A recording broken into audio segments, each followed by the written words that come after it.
He made out a list of books which Philip was to read till he was ready for the final achievement of Faust, and meanwhile, ingeniously enough, started him on a German translation of one of the plays by Shakespeare, which Philip had studied at school. It was the period in Germany of Goethe's highest fame. Notwithstanding his rather condescending attitude towards patriotism, he had been adopted as the national poet, and seemed since the War of '70 to be one of the most significant glories of national unity. The enthusiasm seemed in the wildness of the Walpurgisnacht to the rattle of artillery at Gravelotte. But one mark of a writer's greatness is that different minds can find in him different inspirations, and Professor Erlin, who hated the Prussians, gave his enthusiastic admiration to Goethe because his works, Olympian and sedate, offered the only refuge for a sane mind against the onslaughts of the present generation. There was a dramatist whose name of late had been much heard at Heidelberg, and the winter before one of his plays had been given at the theatre amid the cheers of adherents and the hisses of decent people. Philip heard discussions about it at the Frau Professor's long table, and at these Professor Erlin lost his wonted calm. He beat the table with his fist, and drowned all opposition with a roar of his fine, deep voice. It was nonsense, and obscene nonsense. He forced himself to sit the play out, but he did not know whether he was more bored or nauseated.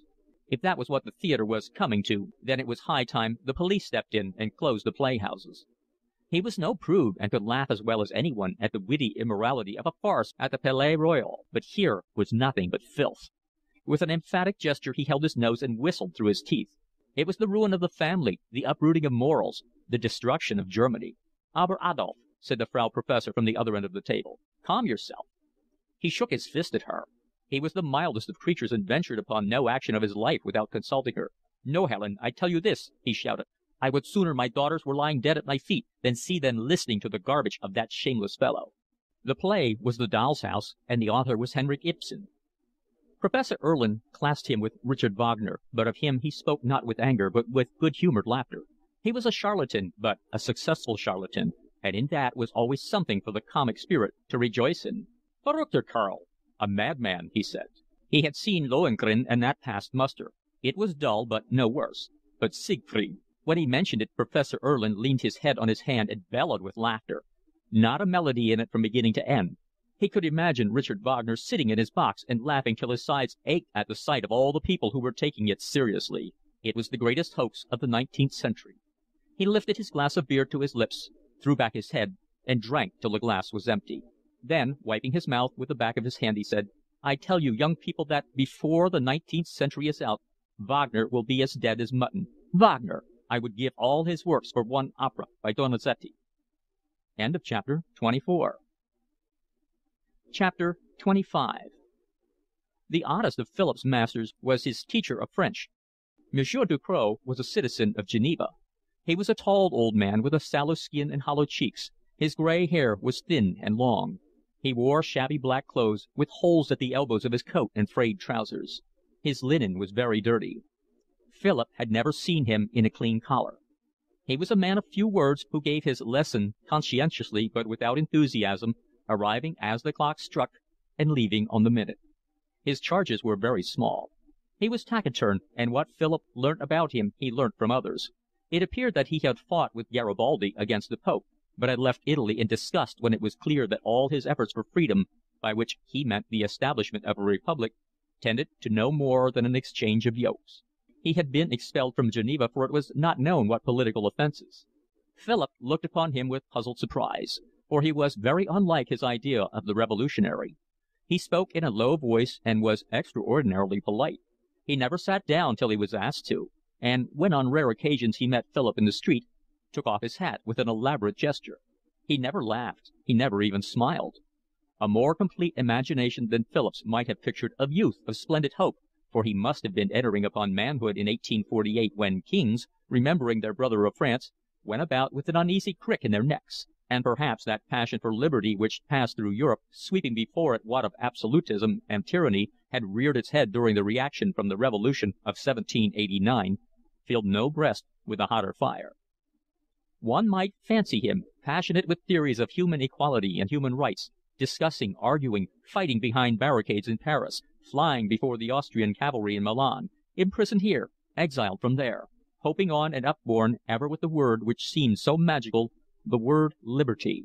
till at last, broken with disease and starvation, old, without means to keep body and soul together, but such lessons as he could pick up from poor students, he found himself in that neat little town under the heel of a personal tyranny greater than any in Europe.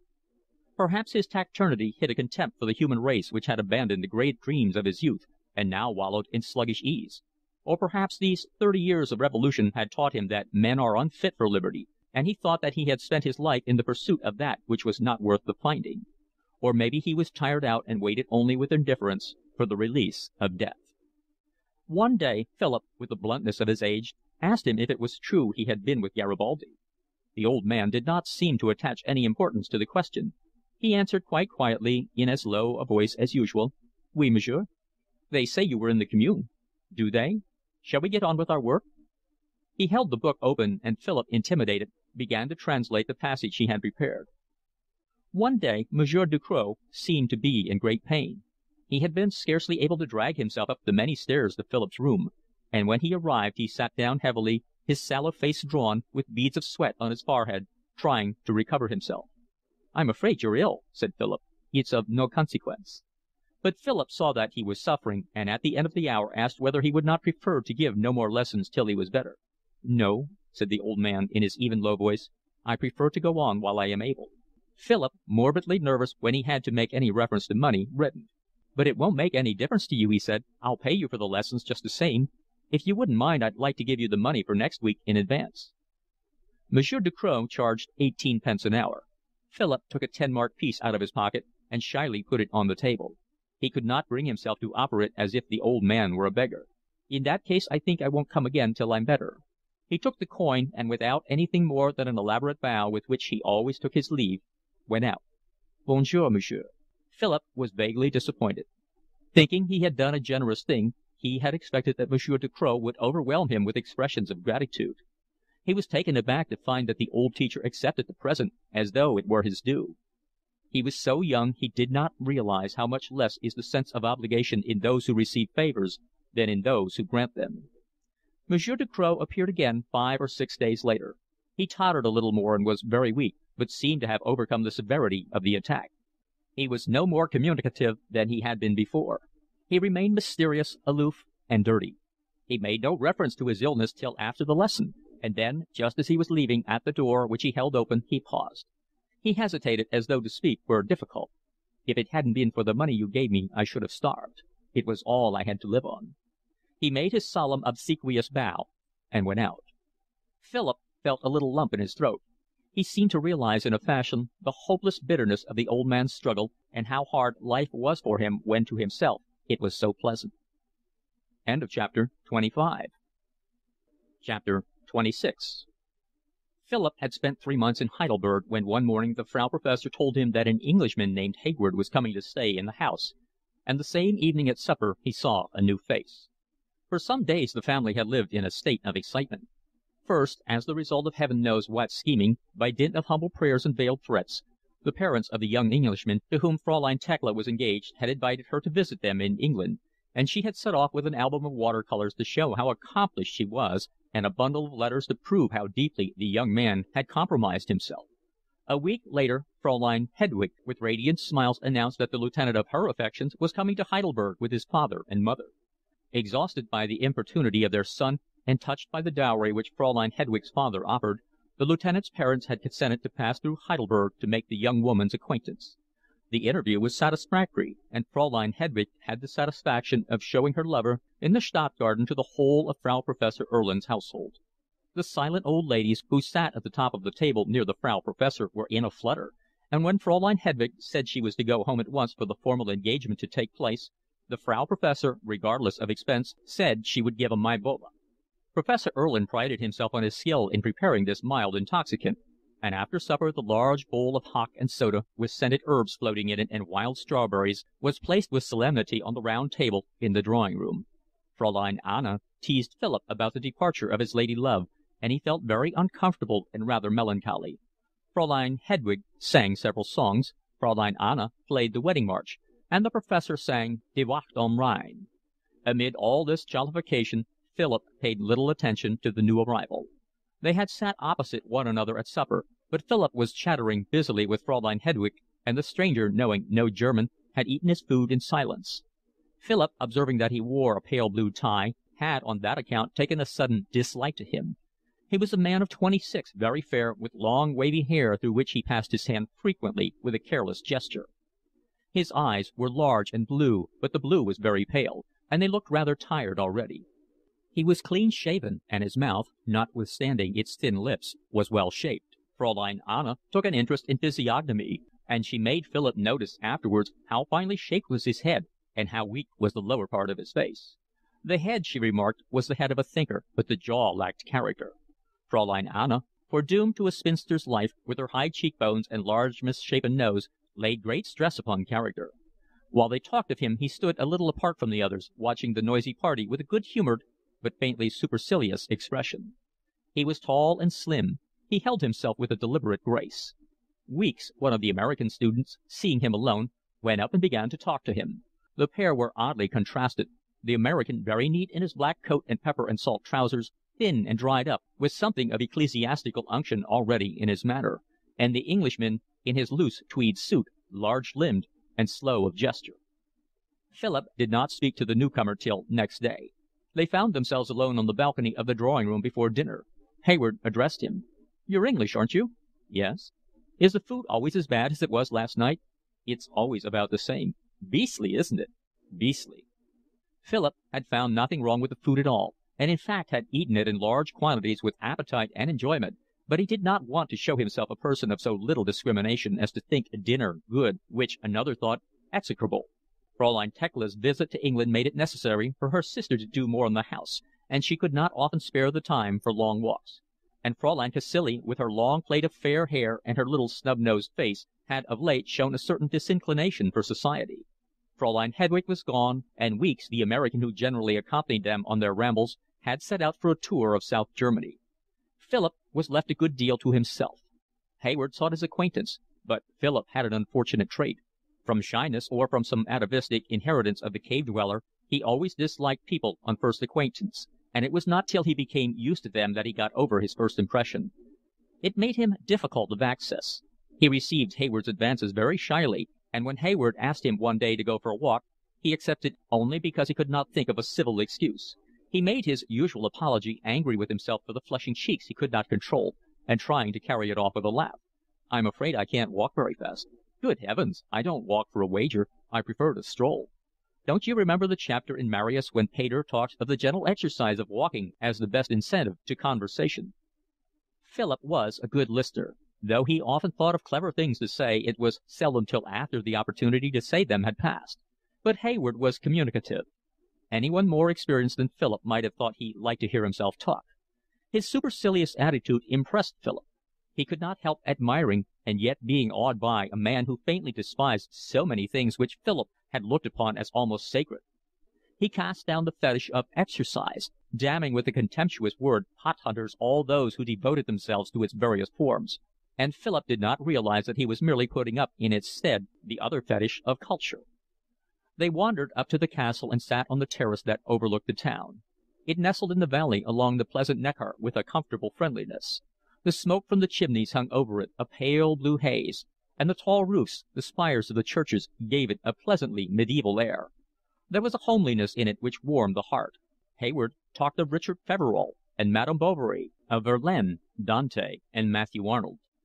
In those days Fitzgerald's translation of Omar Khayyam was known only to the elect, and Hayward repeated it to Philip. He was very fond of reciting poetry, his own and that of others, which he did in a monotonous sing-song.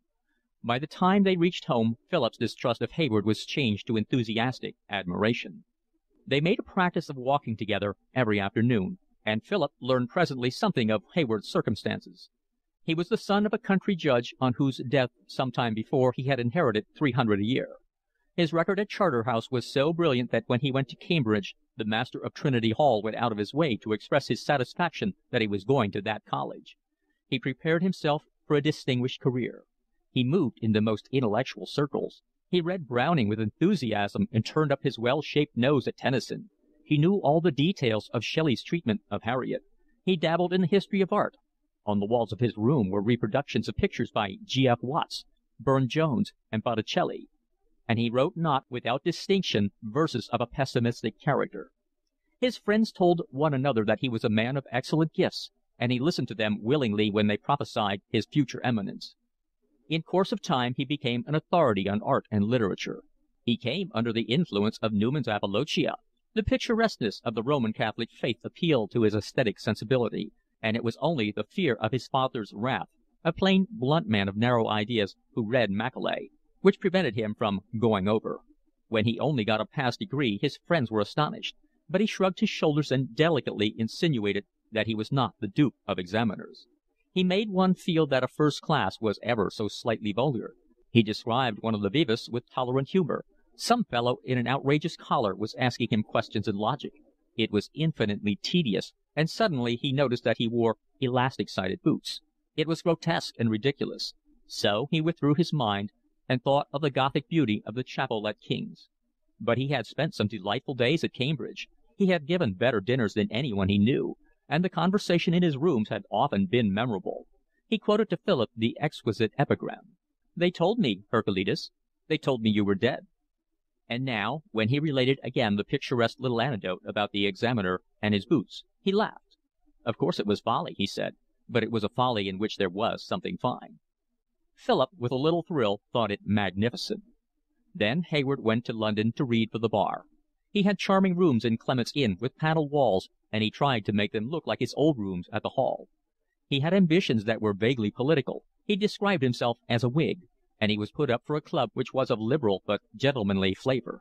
His idea was to practise at the bar — he chose the Chancery side as less brutal — and get a seat for some pleasant constituency as soon as the various promises made him were carried out. Meanwhile he went a great deal to the opera, and made acquaintance with a small number of charming people who admired the things that he admired. He joined a dining club of which the motto was "The Whole, the Good, and the Beautiful." He formed a platonic friendship with a lady some years older than himself, who lived in Kensington Square, and nearly every afternoon he drank tea with her by the light of shaded candles, and talked of George Meredith and Walter Pater. It was notorious that any fool could pass the examinations of the Bar Council, and he pursued his studies in a dilatory fashion. When he was ploughed for his final, he looked upon it as a personal affront. At the same time the lady in Kensington Square told him that her husband was coming home from India on leave, and was a man, though worthy in every way, of a commonplace mind who would not understand a young man's frequent visits. Hayward felt that life was full of ugliness. His soul revolted from the thought of affronting again the cynicism of examiners, and he saw something rather splendid in kicking away the ball which lay at his feet. He was also a good deal in debt. It was difficult to live in London like a gentleman on 300 a year, and his heart yearned for the Venice and Florence which John Ruskin had so magically described. He felt that he was unsuited to the vulgar bustle of the bar, for he had discovered that it was not sufficient to put your name on a door to get briefs, and modern politics seemed to lack nobility. He felt himself a poet. He disposed of his rooms in Clement's Inn and went to Italy. He had spent a winter in Florence and a winter in Rome, and now was passing his second summer abroad in Germany so that he might read Goethe in the original. Hayward had one gift which was very precious. He had a real feeling for literature, and he could impart his own passion with an admirable fluency. He could throw himself into sympathy with a writer and see all that was best in him, and then he could talk about him with understanding. Philip had read a great deal, but he had read without discrimination everything that happened to come across, and it was very good for him now to meet someone who could guide his taste. He borrowed books from the small lending library which the town possessed, and began reading all the wonderful things that Hayward spoke of. He could not read always with enjoyment, but invariably with perseverance. He was eager for self-improvement. He felt himself very ignorant and very humble. By the end of August, when Weeks returned from South Germany, Philip was completely under Hayward's influence. Hayward did not like Weeks. He deplored the American's black coat and pepper and salt trousers, and spoke with a scornful shrug of his New England conscience. Philip listened complacently to the abuse of a man who had gone out of his way to be kind to him, but when Weeks in his turn made disagreeable remarks about Hayward, he lost his temper. "Your new friend looks like a poet," said Weeks, with a thin smile on his careworn, bitter mouth. "He is a poet. Did he tell you so? In America we should call him a pretty fair specimen of a waster." "Well, we're not in America," said Philip frigidly. "How old is he? 25? And he does nothing but stay in pensions and write poetry." "You don't know him," said Philip hotly. "Oh, yes, I do. I've met 147 of him." Winks's eyes twinkled, but Philip, who did not understand American humor, pursed his lips and looked severe.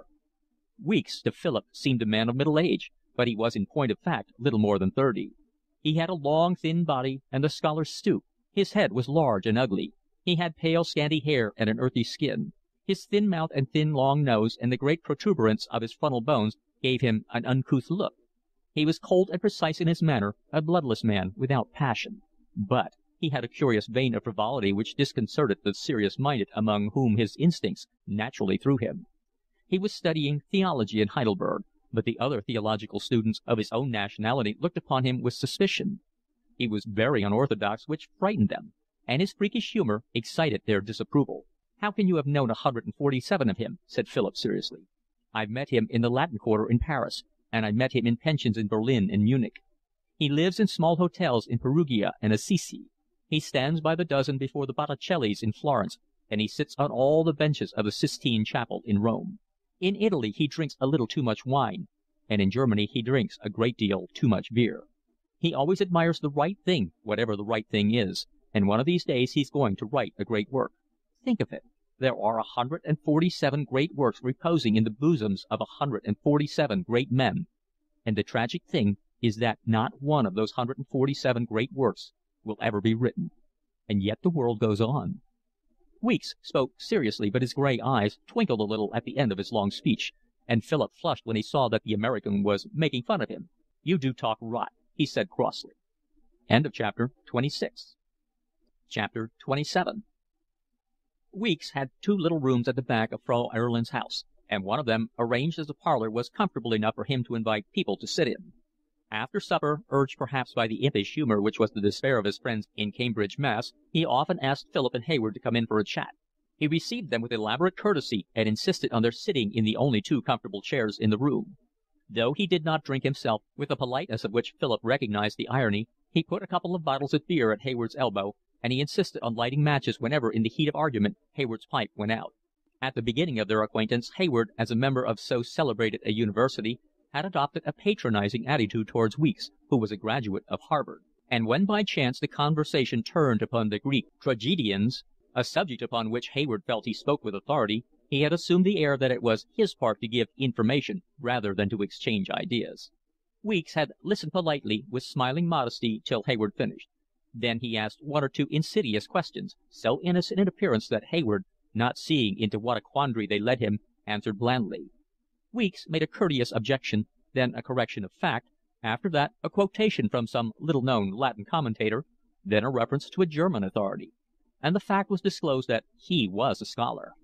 With smiling ease, apologetically, Weeks tore to pieces all that Hayward had said. With elaborate civility he displayed the superficiality of his attainments. He mocked him with gentle irony. Philip could not help seeing that Hayward looked a perfect fool, and Hayward had not the sense to hold his tongue. In his irritation, his self-assurance undaunted, he attempted to argue. He made wild statements, and Weeks amicably corrected them. He reasoned falsely, and Weeks proved that he was absurd. Weeks confessed that he had taught Greek literature at Harvard. Hayward gave a laugh of scorn. "I might have known it. Of course you read Greek like a schoolmaster," he said. "I read it like a poet." "And do you find it more poetic when you don't quite know what it means? I thought it was only in revealed religion that a mistranslation improved the sense." At last, having finished the beer, Hayward left Weeks' room hot and dishevelled. With an angry gesture he said to Philip, "Of course the man's a pedant. He has no real feeling for beauty. Accuracy is the virtue of clerks. It's the spirit of the Greeks that we aim at. Weeks is like that fellow who went to hear Rubinstein and complained that he played false notes. False notes! What did they matter when he played divinely?" Philip, not knowing how many incompetent people have found solace in these false notes, was much impressed. Hayward could never resist the opportunity which Weeks offered him of regaining ground lost on the previous occasion, and Weeks was able with the greatest of ease to draw him into a discussion. Though he could not help seeing how small his attainments were beside the American's, his British pertinacity, his wounded vanity, perhaps they are the same thing, would not allow him to give up the struggle. Hayward seemed to take a delight in displaying his ignorance, self-satisfaction, and wrong-headedness. Whenever Hayward said something which was illogical, Weeks, in a few words which showed the falseness of his reasoning, paused for a moment to enjoy his triumph, and then hurry on to another subject as though Christian charity impelled him to spare the vanquished foe. Philip tried sometimes to put in something to help his friend, and Weeks gently crushed him, but so kindly, differently from the way in which he answered Hayward, that even Philip, outrageously sensitive, could not feel hurt. Now and then, losing his calm as he felt himself more and more foolish, Hayward became abusive, and only the American's smiling politeness prevented the argument from degenerating into a quarrel. On these occasions, when Hayward left Weeks' room, he muttered angrily, "Damned Yankee!" That settled it. It was a perfect answer to an argument which had seemed unanswerable. Though they began by discussing all manner of subjects in Weeks' little room, eventually the conversation always turned to religion. The theological student took a professional interest in it, and Hayward welcomed a subject in which hard facts need not disconcert him. When feeling is the gauge, you can snap your angers at logic, and where your logic is weak, that is very agreeable. Hayward found it difficult to explain his beliefs to Philip without a great flow of words, but it was clear, and this fell in with Philip's idea of the natural order of things, that he had been brought up in the church by law established. Though he had now given up all idea of becoming a Roman Catholic, he still looked upon that communion with sympathy. He had much to say in its praise, and he compared favourably its gorgeous ceremonies with simple services of the Church of England. He gave Philip Newman's Apologia to read, and Philip, finding it very dull, nevertheless read it to the end. "Read it for its style, not for its matter," said Hayward. He talked enthusiastically of the music at the oratory, and said charming things about the connection between incense and the devotional spirit. Weeks listened to him with his frigid smile.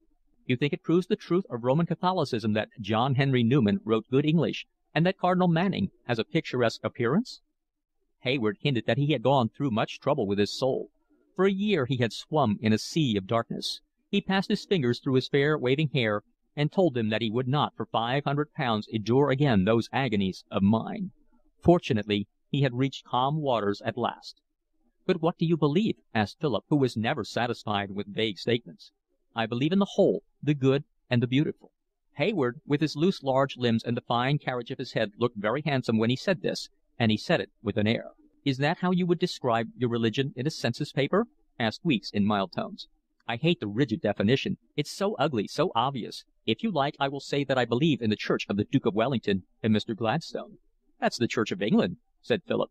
"Oh, wise young man," retorted Hayward, with a smile which made Philip blush, for he felt that in putting into plain words what the other had expressed in a paraphrase, he had been guilty of vulgarity. "I belong to the Church of England, but I love the gold and the silk which clothe the priest of Rome, and his celibacy, and the confessional, and purgatory, and in the darkness of an Italian cathedral, incense-laden and mysterious, I believe with all my heart in the miracle of the Mass. In Venice I have seen a fisherwoman come in barefoot, throw down her basket of fish by her side, fall on her knees, and pray to the Madonna. And that, I felt, was the real faith, and I prayed and believed with her. But I believe also in Aphrodite and Apollo, and the great god Pan." He had a charming voice, and he chose his words as he spoke. He uttered them almost rhythmically. He would have gone on, but Weeks opened a second bottle of beer. "Let me give you something to drink." Hayward turned to Philip with a slightly condescending gesture which so impressed the youth. "Now are you satisfied?" Philip, somewhat bewildered, confessed that he was. "I'm disappointed that you didn't add a little Buddhism," said Weeks, "and I confess I have a sort of sympathy for Mahomet. I regret that you should have left him out in the cold." Hayward laughed, for he was in a good humour with himself that evening, and the ring of his sentences still sounded pleasant in his ears. He emptied his glass. "I didn't expect you to understand me," he answered. "With your cold American intelligence you can only adopt the critical attitude. Emerson and all that sort of thing. But what is criticism? Criticism is purely destructive. Anyone can destroy, but not everyone can build up. You are a pedant, my dear fellow. The important thing is to construct. I am constructive. I am a poet." Weeks looked at him with eyes which seemed at the same time to be quite grave and yet to be smiling brightly. "I think, if you don't mind my saying so, you're a little drunk." "Nothing to speak of," answered Hayward cheerfully, "and not enough for me to be unable to overwhelm you in argument. But come, I have unbosomed my soul. Now tell us what your religion is." Weeks put his head on one side so that he looked like a sparrow on a perch. "I've been trying to find that out for years. I think I'm a Unitarian." "But that's a dissenter," said Philip. He could not imagine why they both burst into laughter. Hayward uproariously, and Weeks with a funny chuckle. "And in England dissenters aren't gentlemen, are they?"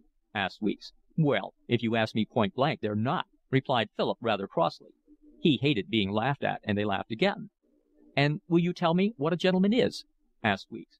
"Oh, I don't know. Everyone knows what it is. Are you a gentleman?" No doubt had ever crossed Philip's mind on the subject, but he knew it was not a thing to state of oneself. "If a man tells you he's a gentleman, you can bet your boots he isn't," he retorted. "Am I a gentleman?" Philip's truthfulness made it difficult for him to answer, but he was naturally polite. "Oh, well, you're different," he said. "You're American, aren't you?" "I suppose we may take it that only Englishmen are gentlemen," said Weeks gravely. Philip did not contradict him. "Couldn't you give me a few more particulars?" asked Weeks. Philip reddened, but, growing angry, did not care if he made himself ridiculous. "I can give you plenty." He remembered his uncle's saying that it took 3 generations to make a gentleman. It was a companion proverb to the silk purse and the sow's ear. "First of all, he's the son of a gentleman, and he's been to a public school and to Oxford or Cambridge." "Edinburgh wouldn't do, I suppose?" asked Weeks. "And he talks English like a gentleman, and he wears the right sort of things, and if he's a gentleman he can always tell if another chap's a gentleman." It seemed rather lame to Philip as he went on, but there it was. That was what he meant by the word, and everyone he had ever known had meant that too.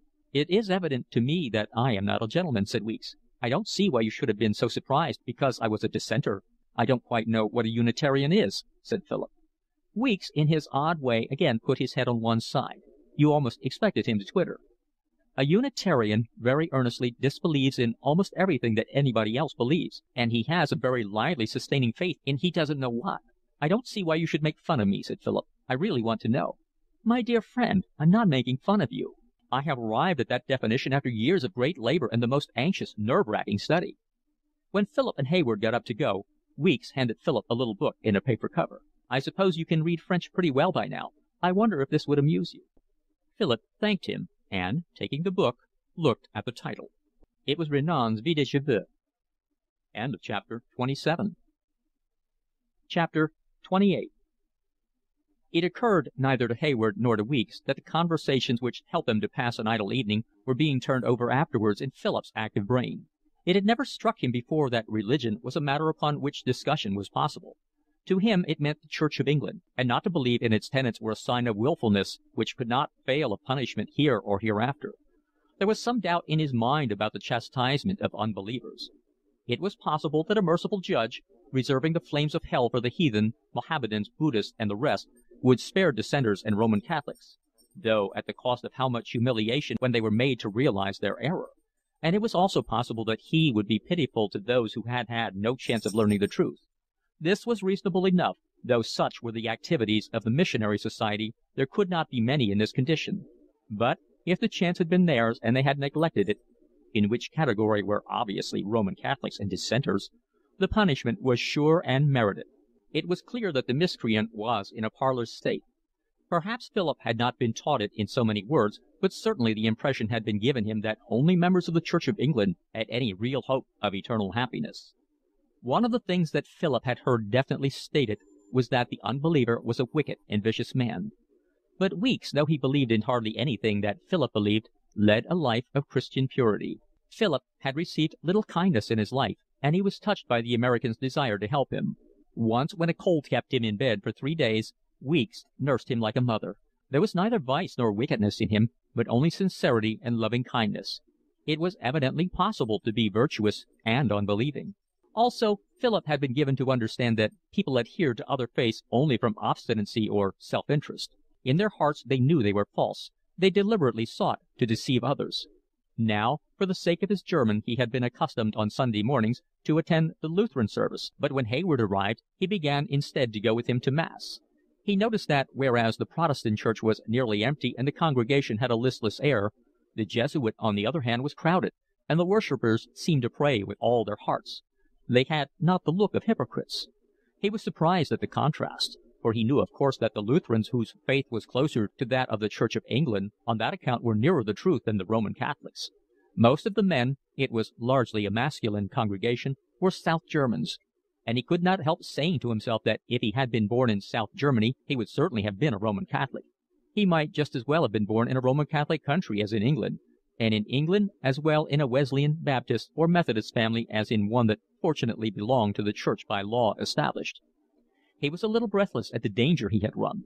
Philip was on friendly terms with the little Chinaman who sat at the table with him twice each day. His name was Sung. He was always smiling, affable, and polite. It seemed strange that he should frizzle in hell merely because he was a Chinaman. But if salvation was possible, whatever a man's faith was, there did not seem to be any particular advantage in belonging to the Church of England. Philip, more puzzled than he had ever been in his life, sounded Weeks. He had to be careful, for he was very sensitive to ridicule, and the acidulous humour with which the American treated the Church of England disconcerted him. Weeks only puzzled him more.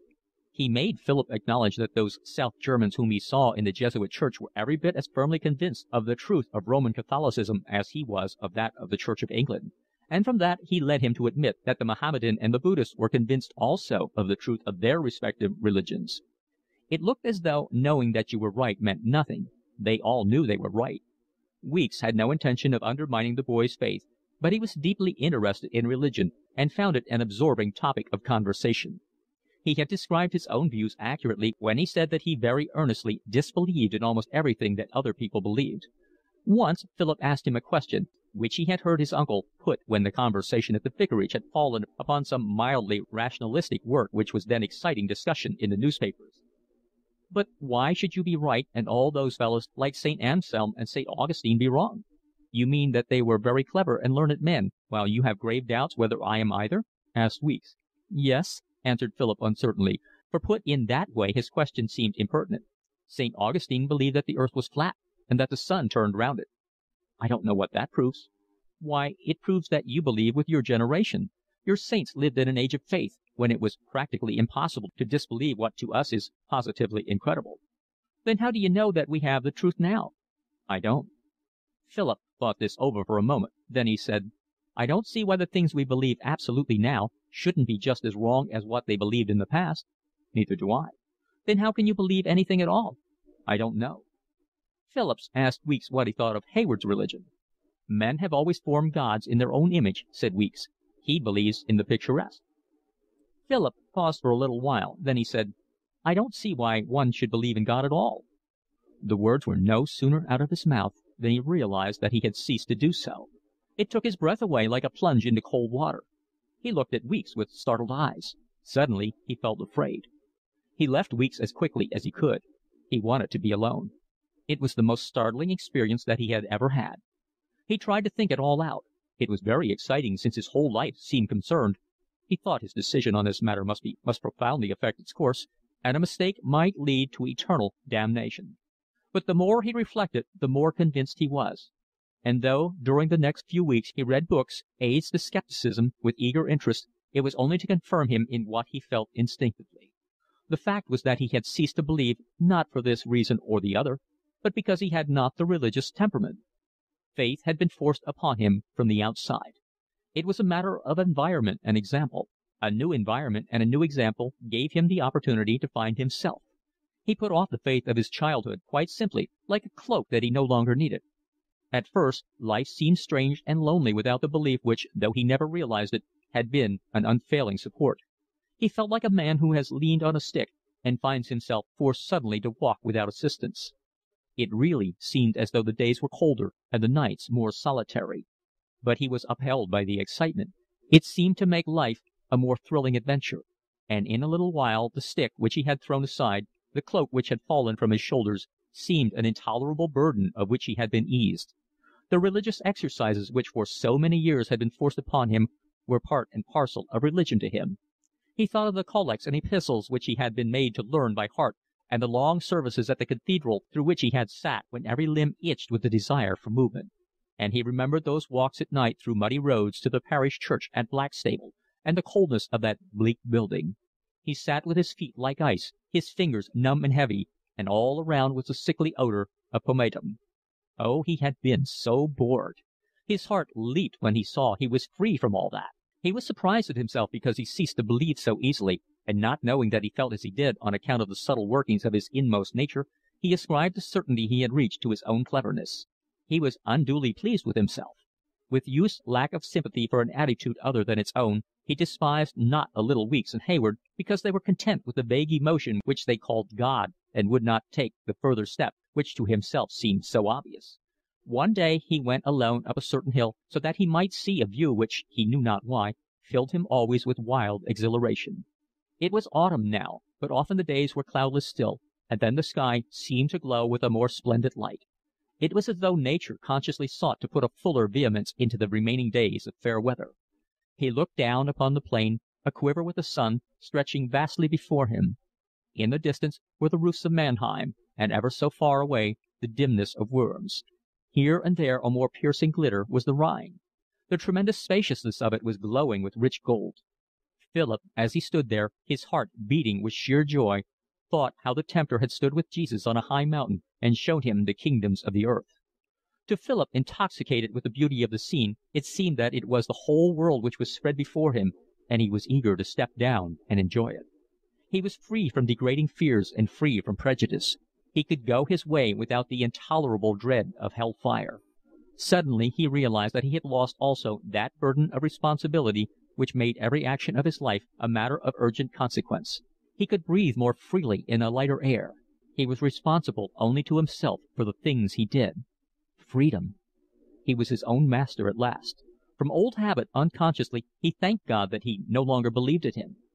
Drunk with pride in his intelligence and in his fearlessness, Philip entered deliberately upon a new life. But his loss of faith made less difference in his behavior than he expected. Though he had thrown on one side the Christian dogmas, it never occurred to him to criticize the Christian ethics. He accepted the Christian virtues, and indeed thought it fine to practice them for their own sake, without a thought of reward or punishment. There was small occasion for heroism in the Frau Professor's house, but he was a little more exactly truthful than he had been, and he forced himself to be more than commonly attentive to the dull, elderly ladies who sometimes engaged him in conversation. The gentle oath, the violent adjective, which are typical of our own language, and which he had cultivated before as a sign of manliness, he now elaborately eschewed. Having settled the whole matter to his satisfaction, he sought to put it out of his mind, but that was more easily said than done, and he could not prevent the regrets nor stifle the misgivings which sometimes tormented him. He was so young and had so few friends that immorality had no particular attractions for him, and he was able without trouble to give up belief in it. But there was one thing which made him wretched. He told himself that he was unreasonable. He tried to laugh himself out of such pathos, but the tears really came to his eyes when he thought that he would never see again the beautiful mother whose love for him had grown more precious as the years since her death passed on. And sometimes, as though the influence of innumerable ancestors, God-fearing and devout, were working in him unconsciously, there seized a panic fear that perhaps after all it was all true, and there was, up there behind the blue sky, a jealous God who would punish in everlasting flames the atheist. At these times his reason could offer him no help. He imagined the anguish of a physical torment which would last endlessly. He felt quite sick with fear and burst into a violent sweat. At last he would say to himself desperately, "After all, it's not my fault. I can't force myself to believe. If there is a God, after all, and he punishes me because I honestly don't believe in him, I can't help it." End of chapter 28. Recording by